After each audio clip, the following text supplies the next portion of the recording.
სახელითა მამისათა და ძისათა და სულისა წმინდისათა ამინ. დღეს ჩვენ მოვისმინეთ პავლე მოციქულის ეპისტოლე, სადაც პავლე მოციქული მოგვიწოდებს ერთმანეთზე ზრუნვისკენ. თანამედროვეობაში ეს განსაკუთრებით მნიშვნელოვანი სიტყვა არის ჩვენ და სამოძღვრებელად, რადგან კარგად იცით ახლა თქვენ, რომ ეს სამყარო ისე მოეწყო, რომ თითქოს ერთმანეთთან კავშირი, ურთიერთობა ძალიან გაიოლდა, ადრე თუ ჩვენი თქვათ სანაცნობო და საურთიერთობო წრე შემოიფარგლებოდა ჩვენი სამეზობლოთი და სამეგობროთი, მაქსიმუმ ქალაქით, ეს მთელი მსოფლიო, ესე ვთქვათ, ხელის გულზე გვიდევს, ესეთი ახალი ტერმინიც გაჩნდა, ხო, ვირტუალური მეგობრები თუ სოციალურ ქსელების მეგობრები, ადამიანები ერთმანეთს ვეჯიბრებით, ვის მეტი მეგობარი ყავს, ზოგს 1000, ზოგს 100,000. და თითქოს ამაში ცუდი რა თქმა უნდა არაფერი არა, ან რატო უნდა იყოს ამაში ცუდი რამე, მაგრამ სამწუხარო ისაა, რომ აი ამ ყველაფერთან ერთად ნამდვილი მეგობრობა საერთოდ გამქრალი არის საზოგადოებიდან. ნამდვილი მეგობრობა რა არის? ის, რაზეც პავლე მოციქულმა გითხრა დღეს, ზრუნვა. არა მხოლოდ საკუთარ თავზე, არამედ შენს გარშემო ყოფებზე. დღეს მეგობრობა როგორი არის? დღეს მეგობრობა ასეთია, მე და ის ხალხი ჩემს გარშემო, ვინც მე რაღაცაში მათგია. სამწუხაროდ. დღეს ადამიანები გადასულები არიან საკუთარი თავის მოვლაზე, საკუთარი თავის აღმოჩენაზე, საკუთარი თავის თუნდაც გადარჩენაზე, მაგრამ არამც და არამც არ ახსოვთ აი ეს ათასობით ჭყალებში მეგობარი, რომელიც თითქოს მათ ყავთ. პავლე მოციქული გვეუბნება, რომ შეიწყნარეთ ერთმანეთი ისე, როგორც ქრისტემ შეგიწყნარა თქვენ. ეს ძალიან მნიშვნელოვანი სიტყვები არის. ჩვენ როგორ ვართ ხოლმე ძირითადად, რას ვფიქრობთ, რომ იმ ხალხზე ვიზრუნოთ, ვინც ჩვენდამი კეთილგანწყობილია. იმ ხალხზე ვიზრუნოთ, ვინც ესე ვთქვათ, ჩვენაირად ფიქრობს, ჩვენაირად აზროვნებს. მოკლედ, ვისაც ვუყვარვართ, ისინი გვიყვარს. ვინც ჩვენზე ზრუნავს, მათზე ვზრუნავთ. ესეც ალბათ იდეალურ შემთხვევაში თუ იქცევით ესე თუ იქცევით, ძალიან კარგი ადამიანები გონია ხოლმე ჩვენი თავი. მაგრამ ქრისტიანმა უნდა დაფიქრდეს, რატო ამბობს პავლე მოციქული ამას, რომ ერთმანეთი შეიწყნარეთ ისე, როგორც ქრისტემ შეგიწყნარა თქვენ. ქრისტემ როგორები შეგვიწყნარა ჩვენ? ჩვენ ვიცით ხომ? ამასაც მოციქული გვეუბნება, რომ მაშინ მოვიდა ის კაცობრიობის სახსნელად, როცა კაცობრიობა მტრად იყო მოკიდებული მასზე. როცა კაცობრიობას იგი არაფერში არ უნდოდა, ჭირდებოდა, მაგრამ არ უნდოდა. აი სწორედ მაშინ მოვიდა. და პავლე მოციქული გვეუბნება, რომ წერილი ამბობს, რომ ყვედრებანი მაყვედრებელთა შენთანი დამეცნეს ჩემზე და უფალზეა ეს ნათქვამი, ხო? ყველა მას ლანძღავდა, ყველა მას შეურაცხყოფდა. აი თუნდაც დღევანდელ სახარებაში მოვისმინეთ, მასზე ამბობდნენ, რომ ეშმაკთა მთავრით განასხამს ეშმაკსო. სხვაგან ამბობდნენ, სხვები აცხოვნა, თავისთვის ვერ შეუძლია რო აცხოვნოსო. აფურთხებდნენ, დევნიდნენ და ასე შემდეგ და ასე შემდეგ. მოკლედ რო ვთქვათ, კაცობრიობას მთლიანად ჰქონდა დავიწყებული ღმერთი, და ის სწორედ ამ დროს მოდის და ამ დროს იწყნარებს ქრისტე კაცობრიობას. ყველა ჩვენ უძლურებას ტვირთულობს ერთადერთი მიზნით, რომ ჩვენ გვაცხოვნოს. აი პავლე მოციქული დღევანდელ თავის ეპისტოლეში სწორედ ამაზე მიგვითითებს, რომ რადგან ჩვენ ქრისტიანები გვქვია ის ამბობს, ამიტომ ჩვენ ვალდებულნი ვართ, როგორც ქრისტე ზრუნავდა ყველა ადამიანის ცხონებისათვის, ხშირად საკუთარი თავის დამდაბში, ხშირად კი არა, საერთოდ საკუთარი თავის დამდაბლების ხარზე გვეუბნება პავლე მოციქული, რომ თქვენც ესე უნდა იქცეოდეთ. ხოლო ის კი არ უნდა იყოს თქვენი მოყარე, ვისაც თქვენ უყვარხართ, არამედ ყველა, ვინც კი თქვენ ცხოვრებაში თქვენ შეგეხებათ. ყველას აღსაშენებლად უნდა ზრუნავდეთ. აი ამას გვეუბნება პავლე მოციქული. ეხლა რა თქმა უნდა თითოეული ჩვენთაგანი კარგად უნდა დავფიქრდეთ, ვართ თუ არა ასე. საკუთარი თავის მეტი იქით თუ გვახსოვს ვინმე და ბოლოს კარგად სიღრმისეულად რო დავფიქრდეთ, ალბათ იმასაც მივხვდებით, რომ საკუთარი თავიც არ გვაინტერესებს საერთოდ. იმ მიმართებით, რასაც სულის ცხონება და გადარჩენა. ეს რომ ესე არის ჩვენი ყოველდღიური ცხოვრება ამას მოწმობს. ჩვენი ყოველდღიური საფიქრალი ამას მოწმობს და საზრუნავი ამას მოწმობს. დავაკვირდეთ, როგორ განვიცდით, როგორ ღელავთ, როგორ დარდობთ, როდესაც რაიმე სნეულება შეგვეყრება, ან ჩვენს ახლობლებს. ჩვენი მთლიანი გონება, გული ამით არის მოცული. ყველაფერს ვაკეთებთ იმისათვის, რომ ეს ადამიანი გადარჩეს. ან ჩვენ არ აქვს მნიშვნელობა. ხოლო მაშინ, როდესაც ხედავთ, რომ ან ჩვენი მეგობარი რაიმე დამღუპველი, სულიერი სენით არის შეპყრობილი, ეს თითქოს არაფერი არ არისო ისე დავდივართ, ვაგრძელებთ ჩვენს ცხოვრებას აბსოლუტურად ჩვეულებრივ, არანაირი ცვლილება არ ხდება ჩვენში, მხოლოდ 1000-ში ერთხელ თუ გაგვახსენდება და ვიტყვით, რომ ღმერთმა უშველოს. ისევ ღმერთს გადავაბარებთ ხოლმე. რატო? იმიტომ რომ ჩვენ არ შევწუხდით. რაღაცნაირად გონია რომ ამ სიტყვებს რო ვიტყვით, აი ჩვენი ვალი ახლა მოვიხადეთ. აი ეს შედარება მორი, ესე ვთქვათ, მდგომარეობისა ჩვენივეს. ნათლად გვეუბნება, რომ არათუ სხვის ცხონებაზე არ ავზრუნავთ. არათუ სხვის გადარჩენაზე, სხვის სისუსტის ტვირთვაზე არ ავზრუნავთ, არამედ ჩვენიც კი არ გვაინტერესებს.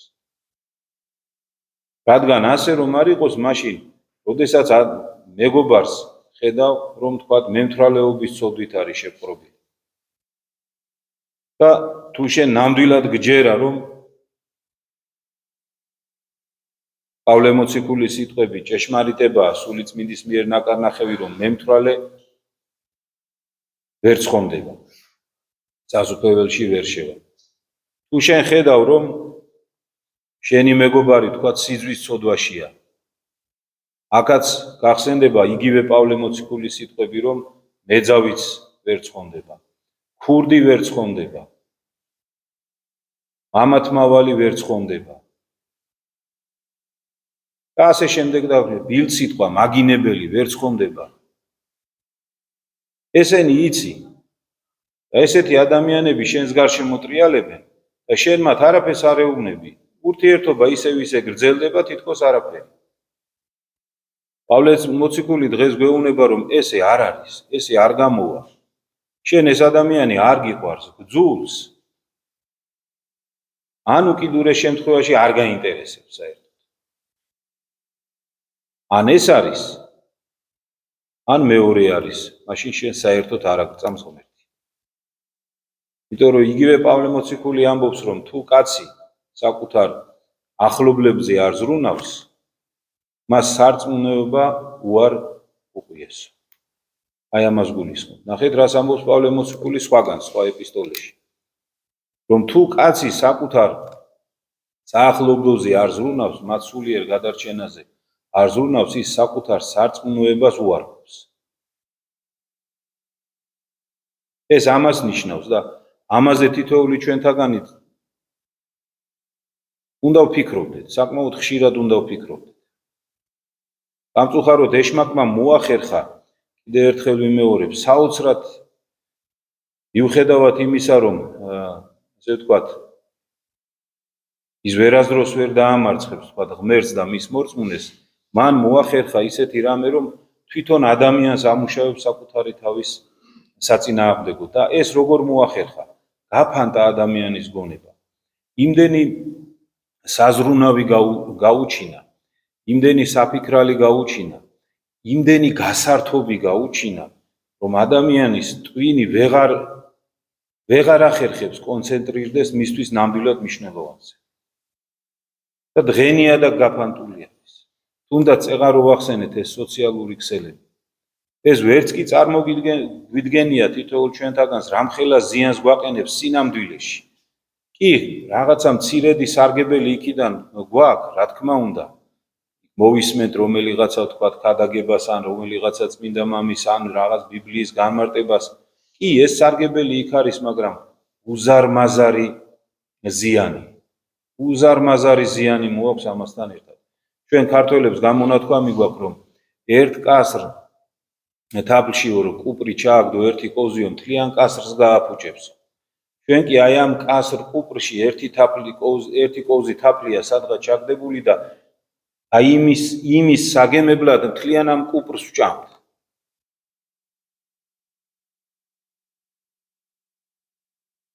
ამაზე უნდა ვიფიქროთ თითოეულმა ჩვენთაგანმა და მაქსიმალურად უნდა მოვიზღუდოთ თავი აი ამ სულის წამლეკავი, ესე ვთქვათ, ზღვა ინფორმაციისაგან, რომელსაც ეშმაკი გვთავაზობს. არა იმიტომ, რომ ჩვენი განათლება უნდა, არა იმიტომ, რომ ჩვენთვის უკეთესი უნდა, არა. მას უნდა, რომ ადამიანი იყოს გაფანტული.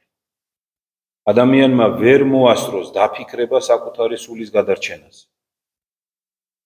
თვითონ ეს სიტყვა გადარჩენა, ამას რო ხმარობ, ძალიან ბევრისთვის ეს არის გაუგებარი, ვერ ხვდება რა გადარჩენაზე ვლაპ, რაში მჭირდება გადარჩენა ადამიანის. ეკლესიური ადამიანი, თორე არა ეკლესიური ადამიანი საერთოდ ამ თემაზე ვერ დაელაპარაკება. ეკლესიური ადამიანი ფიქრობს, რა მჭირს კაცო, რა გადასარჩენი ვარ. მონათლული ვარ, აღსარებას ვამბობ, ვეზიარები. შეძლების დაგვარად სიკეთეს ვაკეთებ. ფიქრობს ამ ყველაფერს ადამიანი ფიქრობს, რა გადარჩენა მინდა. იცით რატომ არის ეს ჩვენთვის გაუგებარი, რა გადარჩენა გვინდა? სწორედ აი ამ ზღვა ინფორმაციაში რო ვართ. ადღვებილები უკვე აღარ შეგაი როგორც მორევი რო ჩაიქრებს ადამიანს და ვერაფერზე ვეღარ ფიქრობს. ისევე ვართ ჩვენ.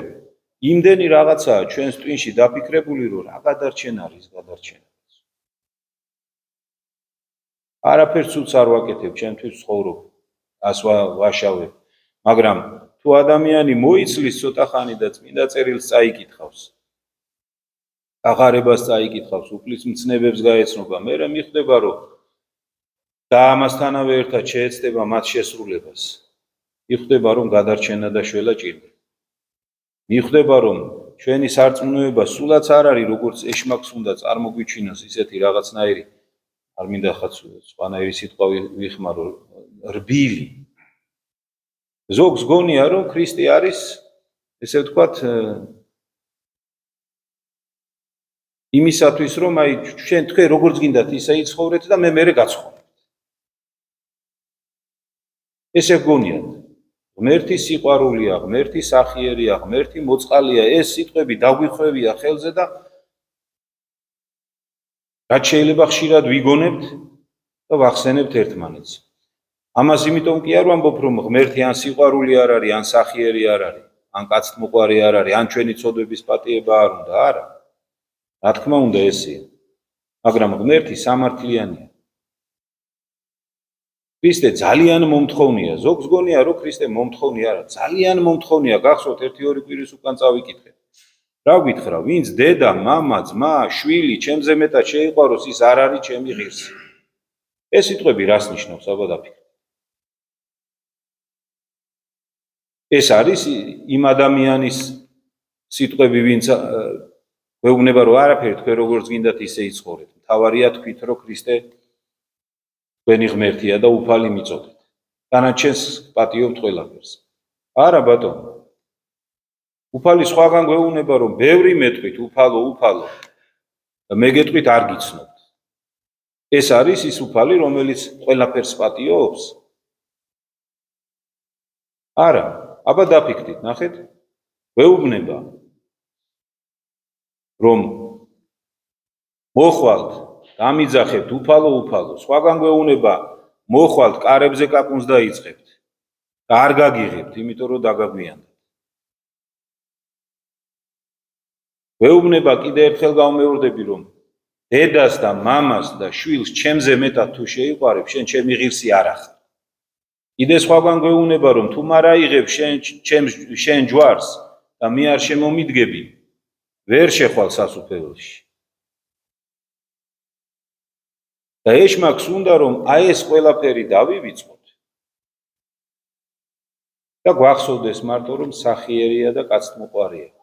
კიდე ერთხელ ვიმეორებ, ეშმაკს ეს იმისთვის კი არ უნდა რომ დაგვანახოს უფალი როგორი კაცთმოყვარია, არა, ეშმაკს ეს იმისთვის უნდა რომ წააქეზოს ჩვენში დაუდევრობა. და ჩვენ ვიცით რომ დაუდევარი ადამიანი სასუფეველს ღვთისას ვერ დაიმკვიდრებს. ჩვენი სარწმუნოება სინამდვილეში არის ეს პროტესტანტებმა მოახერხეს, უпростоეთ ეშმაკმა მოახერხა მათით, რომ იქამდე შეამსუბუქა ჩვენი სარწმუნოება, რომ არაფერი აღარაა საჭირო. თორე ჩვენი სარწმუნოება არის ძალიან მომთხოვნი სარწმუნოება. თლიანად ითხოვს ადამიანს, აბსოლუტურად თავიდან ბოლომდე. შეიყვარო უფალი ღმერთი შენი, რომელია პირველი მცნობა. ყოვლითა გულით, მთელი გონებით, მთელი ძალით, მთელი სულით, ყველაფრით. ეს არის ჩვენი სარწმუნოება. შეიყვარო რას ნიშნავს? იქვე გვეუბნება უფალი. შეიყვარო ნიშნავს იმას, რომ მე რასაც გეუბნები ისე იცხოვრო. მე რასაც გეუბნები ის გააკეთო. ის კი არა შენ რაც გინდა აკეთო და მე მოტრიალდე და მითხრა რომ მოდი ახლა უფალო მაცხოვნე. არა, ესე არა. უფალი კი არ შეგვიწყალებს, უფალმა უკვე შეგვიწყალა. საკუთარი სისხლით თითოეულ ჩვენთაგანს გზა უჩვენა. და გითხრა რომ აი ამ გზაზე რომ დადგები, ამ ჯვარს რომ აიღებ, არ შეგეშინდეს, მაგასაც მე შეგიმსუბუქებ და გითხრა რომ უღელი ჩემი და ტვირთი ჩემი მსუბუქია. მსუბუქი რატოა? თვითონ გვეხმარება ამის ტარებაში, მაგრამ თუ ამასაც არ გააკეთებ, მაშინ უკვე ტყილან უგექნება იმედი. ეხლა ეს ამდენი რატო ვილაპარაკეთ? ამდენი იმიტომ ვილაპარაკეთ, რომ ვიცით რა ეს მხოლოდ საკუთარი თავის გადარჩენაზე კი არ უნდა ვფიქრობდეთ, ჩვენი მეგობრების გადარჩენაზე უნდა ვფიქრობდეთ. მათი სისუსტეების ტვირთვაზე უნდა ვფიქრობდეთ. ნახეთ როგორ ამბობს პავლე მოციქული, რომ ძლიერთა მაგათო, რომელებს ეუბნება, თანაგაც უსუსურთა მათ ტვირთის ტვირთვა. ეხლა ჩვენ ძლიერობამდე ძალიან ბევრი გვიკვირია. მაგრამ ჩვენი ძმების ტვირთის აღებაც გვევალება თურმე. მარტო ის არ გამოვა, რომ შენი ტვირთი აიკიდო და ისე იარო კაცმა. პავლე მოციქული ამას გვეუბნება. სხვისიც, აი შენზე სუსტი როა, იმისიც უნდა აიღო. რას ნიშნავს შენზე სუსტი? აქ რა თქმა უნდა ფიზიკურ ძლევამოსილებაზე არ არის ხო ლაპარაკი. თითოეულ ჩვენთაგანს ჩვენს საახლობლოში, გარემოში ყავს ისეთი ადამიანები, ვინც სულიერად ჩვენზე სუსტები არიან. მათი სისუსტეების ტვირთვაც გვევალება. ისე როგორც უფალმა იტვირთა ჩვენი სისუსტეები, ჩვენ წეღან ამით დავიწყეთ ხო ჩვენი სიტყვა. რომ ისე შეიწყნარეთ ერთმანეთი, როგორც ქრისტემ შეგიწყნარეთ. აი ეს წეღან რაც ვილაპარაკეთ, აი ამას რო გაიაზრებ ადამიანი, მე ამის გაკეთება აღარ გიჭირს. მე რომ ადამიანმა რო იცი რომ შენ როგორი უნდა რას თქო უფალს, როგორი შეგიწყალოს და როგორი შეგიწყნაროს, როგორი მიგიღოს თავისთან, ხო? აი რაც წეღან ვილაპარაკეთ. არაფერში რო არ ვარ გიხარ და არაფერი რო არ იცი კაცმა. და გითხო კიდე უფალს რომ შემიწყნარე, მაგრამ ამ დროს შენი ძმა, შენი და შენ გვერდზე, იმიტომ რომ ცოტა მრისხანია, იმიტომ რომ ცოტა ამპარტავანია, იმიტომ რომ შეიძლება ვთქვათ ცოტა მატყუარა. ამიტომ ხელს ვკრავთ. ხელს ვკრავ და ვეუბნები და არა შენ ჩვენთან ვერ იქნებ. შეიძლება პირში არაფერი არ უთხრათ, მაგრამ ასე ვიქცევით. მოვიცილებთ იმ წუთას, როგორ კაცო ეგ ანგარი კაცია, მაგასთან მე რა ურთიერთობა უნდა მქონდეს. აგან იქ მე მომატყუა, მაგას მე მორჩა. დავამთავრე ურთიერთობა. ო ან იმას ვთქვათ სამსახურში ჩემზე წინ უნდა წასვლა და მე მაგასთან როგორ ვიმეგობრები. ამებს ვლაპარაკობთ. იარ ვლაპარაკობთ, ამით ვცხოვრობთ. ამაზე ფიქრი ისე ყვებავს ხოლმე, გეგონება აი რაღაცა უკტავების წყარო იყოს, ისე ქსიამოვნებს, რომ აი დროზე უნდა ვიღაცასთან ამოვიღოთ, მოვლანძღოთ, რომ ასე ვქვია, აი როგორ იკადრა, როგორ კადრულობს. მე მაგასთან რა ურთიერთობა მექნება, მაგრამ ამავე დროს ორ-სამ დღეში მივალთ აღსარებაზე და ამაო ესეთი ვარ, რის გამოც ის ყველა შევიძღიზღეთ და მოვიძულეთ ის ჩვენი ახლობლები. მივდივართ და მოძღვარს ვეუბნებით, რომ ამაო შეგვინდა ევედრე ქრისტეს, რომ და ჩამოვთვლით. რის ხანება, ესა ვარ, ყველაფერს ჩამოვთვლით. უფრო მეტსაც კი ჩამოვთვლით, ვიდრე თქვა იმ ადამიანმა ჩვენ დაგვიშალა. და ვეუბნებით გვაპატიებთ. თან ესეთი რაღაცნაირი მიამიტური სისულელი გონია რომ გვაპატიებს. იმიტომ რომ ღმერთი კაცთ მოყარია ისევე შმაკი გიჩურჩულებს ყურში. მაგრამ არას და არას დიდებით არ გაგახსენებს რომ მამაო ჩვენო გვასწავლა თავად უფალმა იესო ქრისტემ. აი იმ კაცთ მოყარე ღმერთმა და გვითხრა რომ იცი როგორ მთხოვეთ, რომ გვაპატიე ჩვენი ცოდვები ისე როგორც ჩვენ ვპატიობთ მათ ვინ ჩვენს წინაშე ცოდავს. ეს ამას დაგვავიწყებს ეშმაკი, მარტო კაცთ მოყარეო გაგვახსენებს. მეც ეღარ რო გითხარით რომ ჩვენი სარწმუნოება ძალიან მომთხოვნია, სწორედ ამას გულისხმობ. თავს ნუ მოვიტყუებთ, თუ ჩვენ არ ვპატიობთ, არც ჩვენ არ გვაპატიებენ, ეს 2x2 4-ია. სადა დედამიწა რო შეიცვალოს, მაცხოვარმა გითხრა, სადა დედამიწა შეიცვლება, მაგრამ ჩემი სიტყვა არ შეიცვლება. უფალმა გითხრა, როგორც განიკითხავთ, ისე განგიკითხავთ. როგორც განსჯით, ისე განგშით. როგორც შეიყვარებ, ისე შეგიყვარებ. ეს თავი არ უნდა მოვიტყუოთ, ჩვენ არ უნდა ვიფიქროთ, რომ ეხლა ჩვენ ნებაზე ვიცხოვრებ, ჩვენ როგორც გვინდა ისე გავაკეთებ და მე უფალი კაცთ მოყარია. კაცთ მოყარია, ნამდვილად კაცთ მოყარია, აბა არ არის კაცთ მოყარე კაცი. მთელი ხილული თუ უხილავი სამყაროს გვირგვინად შექმნა. ისე რომ არაფერი ქონდა დამსახურებული მიწისგან აგვიღო და სული შთაგვერა თავისი. 60 დაგვიმკვიდრა, დავკარგეთ 60, მერე დაგვიდგინა საჯულები, მართალი ადამიანები, მამამთავრები, წინასწარმეტყველები, რო სწორ გზაზე დავეყენებინეთ, ბოლოს თვითონ მოვიდა ჯვარზე გაეკრა, სისხლი დაღვარა, რა თქმა უნდა, კაცთ მოყარია.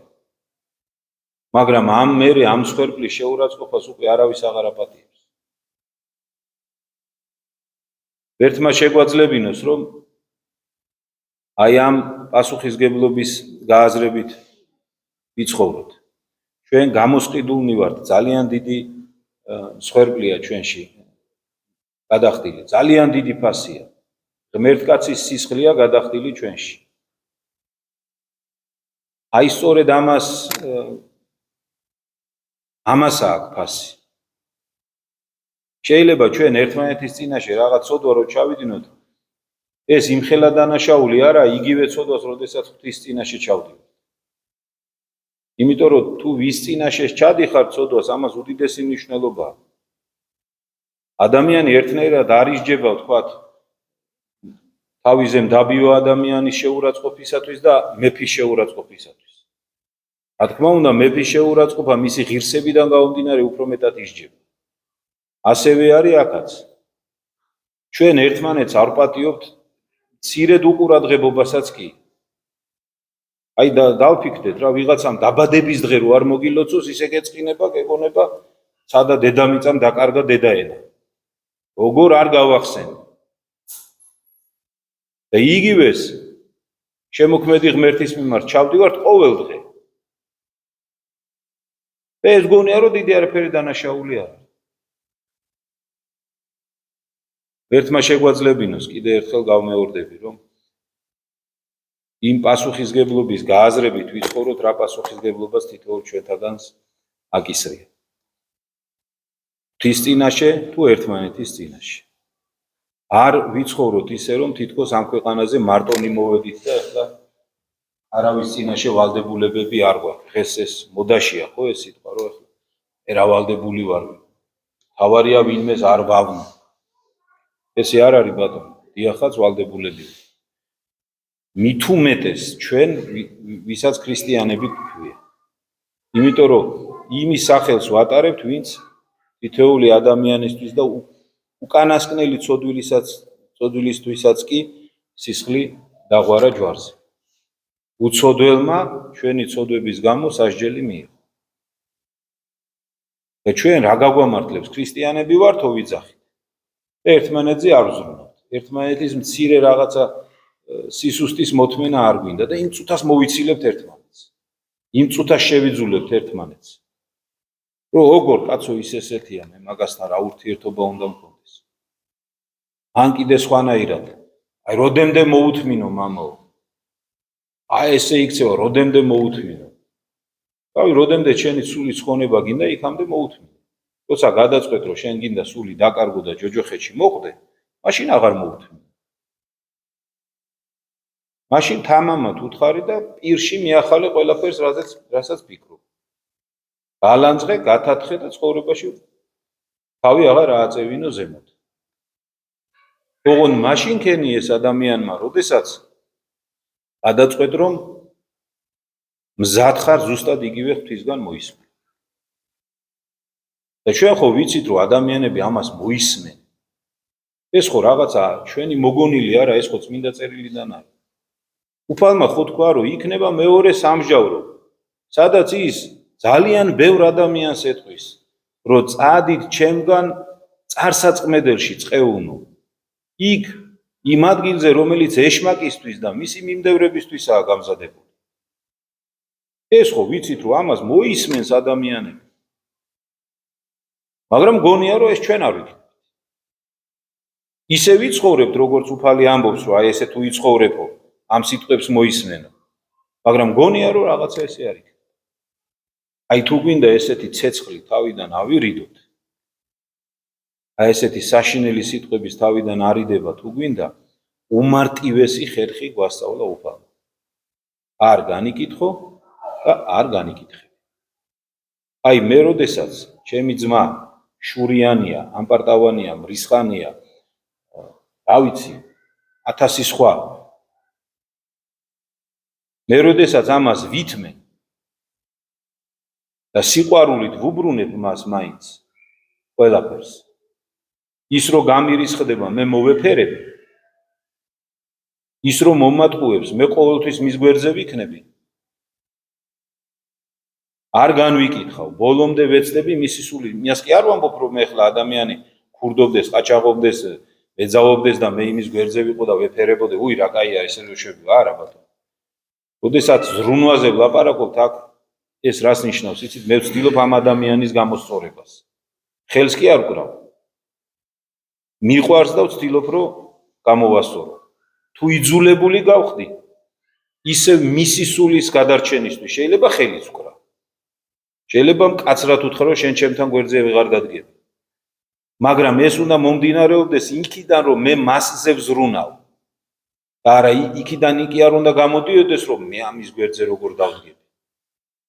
აი რამ ხელასხვაობა არის, ქმედება თითქოს ერთი და იგივეა, მაგრამ ერთი მომდინარეობს ზრუნვიდან, მეორე მომდინარეობს საკუთარი თავის წარმოსახვითი სიწმინდის დასვიდან. ერთი წარწყნეს, მეორე გაწყობს. ერთმა შეგვაძლებინოს, რომ ვიზრუნოთ ერთმანეთზე ისე, როგორც ქრისტეს ზრუნავ ჩვენზე. უფალმა დაგლოცო და